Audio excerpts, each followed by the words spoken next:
বন্ধুরা, good morning সকলকে। আজকের ব্লগটা আমি পুজো কমপ্লিট করেই শুরু করলাম। তো ফার্স্টে আমি আপনাদেরকে আমার ঠাকুরের মুখটাও দেখিয়ে দিলাম। দেন দেখুন, জিয়ান স্কুল থেকে চলে এসেছিলো। আর স্কুল থেকে আসার পরেই এনা দুষ্টুমি রোজকার মতো চালু হয়ে যায়। ওর বাবার পয়সার ব্যাগ খুলে সব ডকুমেন্টস, টাকাগুলো আমি নিয়ে নিয়েছিলাম, পয়সাগুলো নিয়ে বসে পড়েছে এখন। এর আর দুষ্টুমি কোনো সময় বন্ধ হয় না। স্কুল থেকে যেটুকুনি টাইম স্কুলে যায় বেশ শুধু ওইটুকু টাইমে, বাকি সময় এনার দুষ্টুমি চালুই থাকে অল টাইম।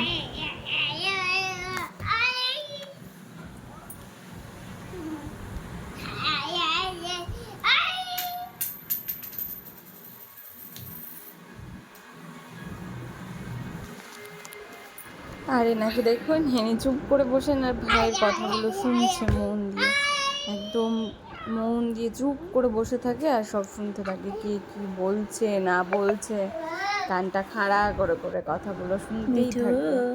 দেখুন, তখন আমি ডাকছিলাম কিন্তু চুপ করে বসে রয়েছে।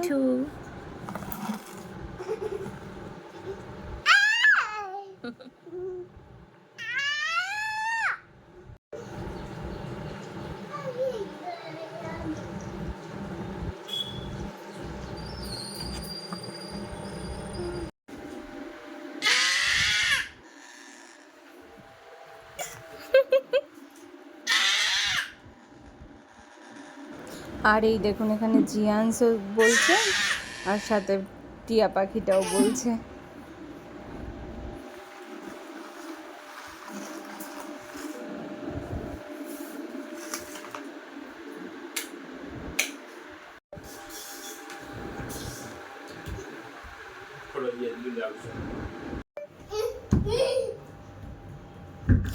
জিয়ান্স এই বিবে সেদিকে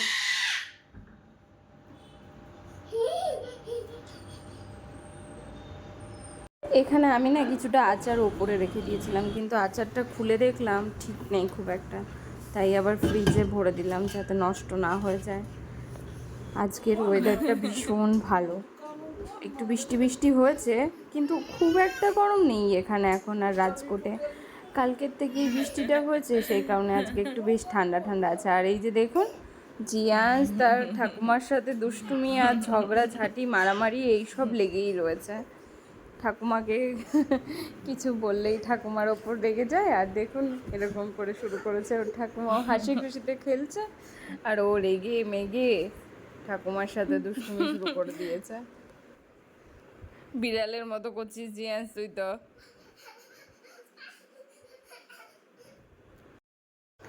এটা হচ্ছে দুপুরবেলার খাবার। আমি একটু মুগের ডাল বসিয়েছিলাম, তার মধ্যে একটুখানি কিশমিশ আর একটু নারকেল কুচো দিয়ে দিয়েছিলাম। আমার একার জন্যই ছিল, জিয়ান্সের খাওয়া হয়ে গেছে, ঘুমও পাড়িয়ে দিয়েছে। আমি ডালটা একটু মাখা মাখা করে নামাবো। আর এখানে ভাত, চানার তরকারি, আলু ভাজা, এখানে আছে আচার, আমের আচার। আর এটাই হচ্ছে দুপুরের খাওয়া। ভেজিটেরিয়ানে আর কি করা যাবে, কিছু করার নেই। এই রোজ মাথার থেকে বের করে একটু একটু করে করি। এরকমভাবে কিন্তু মুগের ডালটা বেশ ভালো লাগে, খেয়ে দেখতে পারেন সবাই, বেশ সুন্দর হয় খেতে। চলো, হয়ে গেছে আমার ডাল, অফ করে দিই, নামিয়ে নিই এবার। রেডি খাবার। আর এখানে আছে হচ্ছে ছাঁচ। চলুন এবার আমি তো খেয়ে নিই দুপুরের খাবার। বাড়ির বাকি সবার খাওয়া দাওয়া হয়ে গেছে কমপ্লিট। জিয়ান্সও ঘুমিয়ে পড়েছে।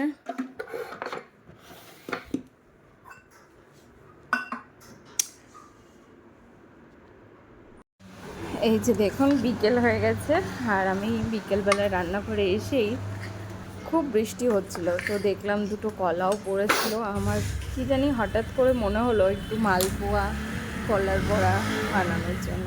আমার জিয়ান্সের কিন্তু ভারী ভালো লাগে, ওর ভীষণ ভালো লাগে খেতে। আর আসলে মা তো বাঙালি, তাই বাঙালিদের মতো কিছু কিছু খাবারও ভীষণ ভালো লাগে। আর মিষ্টি খেতে আমার জিয়ান্সের ভীষণ পছন্দ। এই যে আমি স্টার্ট করে দিয়েছিলাম ওই কলা, ওই ব্যাটারটার মধ্যে কলা, দুটো কলা, দুধ, সুজি, কিছুটা ময়দা সব কিছু দিয়ে আমি ব্যাটারটা বানিয়ে নিয়েছিলাম। দেন আমি এরকম তেল বসিয়ে দিয়ে ফার্স্টে মালপোয়ার মতোই চেষ্টা করছিলাম যাতে হয়। বেশ নরমও হয়েছিল আর খেতেও স্বাদেও বেশ সুন্দর হয়েছিল।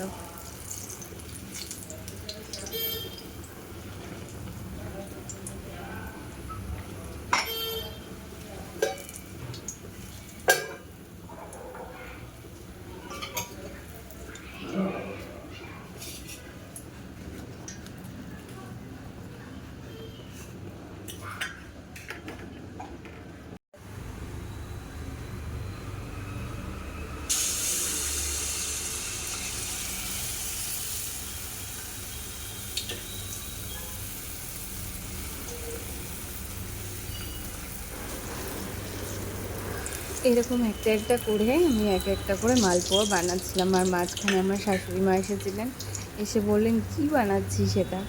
আমি বললাম এটাকে বলে মালপোয়া। আসলে এনারা তো জানে না এই জিনিসগুলো খুব একটা। তো আমি বললাম এক কাজ করো, একটা তোমাদের কৃষ্ণ ঠাকুরকে মানে গোপাল ঠাকুরকে দাও প্রসাদ। সন্ধেবেলা তো একটা প্রসাদ দেওয়াই যায়। আর আমি খাবারটা টেস্ট করেছিলাম না, তো নিরামিষ, আমাদের সব কিছুই নিরামিষ, তো এই জিনিসটা দেওয়াই যায় ঠাকুরকে।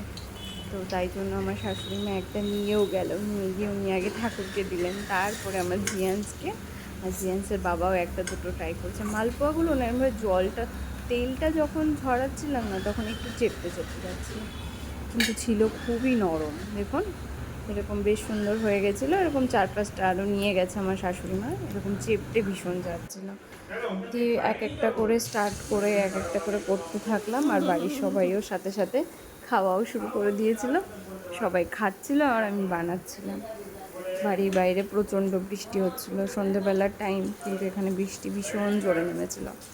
ভাবছিলাম আজকে কি রান্না করব, কিন্তু বৃষ্টি হলো, গরম কিন্তু লেগেই রয়েছে, গরমের কম নেই। মাও বলছিল কলকাতায় বৃষ্টি হচ্ছে কিন্তু গরমটা জেকে, সেই গরম তো লাগছেই।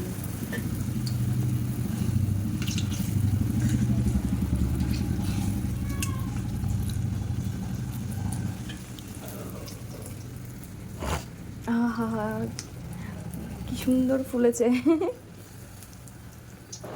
একটা একটা করে বেশ অনেকগুলো মালপোয়াও হয়ে গেছিলো। তারপর ভাবলাম একটু কলার বড়া বানিয়ে নিই। আমার কিন্তু ভীষণ ভালো লাগে, আপনাদের কেমন লাগে বলবেন। তালের বড়া তো অবভিয়াসলি সবার খুবই ভালো লাগে, কিন্তু কলার বড়াও কিন্তু ভালো লাগে খেতে। যাই হোক, আর আমার কাজ অনেকটাই হয়ে গেছে কমপ্লিট। আর আজকের মতো আমি এইটুকুনি ব্লগ বানালাম।